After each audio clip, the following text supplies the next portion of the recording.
Enforcement ഡയറക്ടറേറ്റും കേസിൽ കളത്തിലുണ്ട്. ഇഡിയുടെ കൊച്ചി യൂണിറ്റാണ് ECIR register ചെയ്തിരിക്കുന്നത്. കള്ളപ്പണം വെളുപ്പിക്കൽ തടയൽ നിയമപ്രകാരമാണ് കേസ്. SIT കേസിലെ 15 പ്രതികളും ED കേസിലും പ്രതികളാണ്. ശരണുണ്ട് കൂടുതൽ വിവരങ്ങളുമായി. ശരൺ, ED കൂടി കളത്തിലിറങ്ങുമ്പോൾ ചിത്രം മാറുമോ?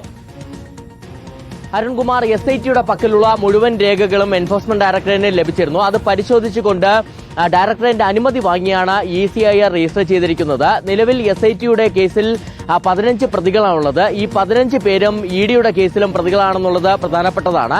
ആദ്യഘട്ടത്തിൽ ED ചെയ്യാൻ പോകുന്നത് ഈ പ്രതികളുടെ സാമ്പത്തിക ഇടപാടുകൾ വിശദമായി തന്നെ പരിശോധിക്കുമെന്നുള്ളതാണ്. അങ്ങനെ പരിശോധിച്ചതിന് ശേഷമായിരിക്കും പ്രതികളെ ചോദ്യം ചെയ്യാനുള്ള നടപടികളിലേക്ക് കടക്കുക. നിലവിൽ ഈ SITയുടെ കേസുമായി ബന്ധപ്പെട്ട് മുൻ ദേവസ്വം ബോർഡ് പ്രസിഡന്റുമാരായ N. വാസു, A. പത്മകുമാർ, ഉണ്ണികൃഷ്ണൻ പോറ്റി അടക്കമുള്ളവർ റിമാൻഡിലാണ്. അപ്പോൾ അവരെ കോടതിയുടെ അനുമതി വാങ്ങിയാകും ചോദ്യം ചെയ്യുക.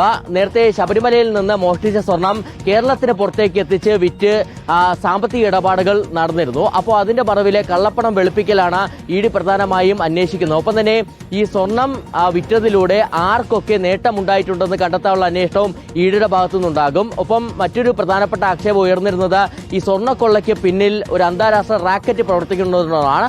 അപ്പോൾ അത് സംബന്ധിച്ചുള്ള അന്വേഷണവും അത് കണ്ടെത്താനുള്ള അന്വേഷണവും ED നടത്തും.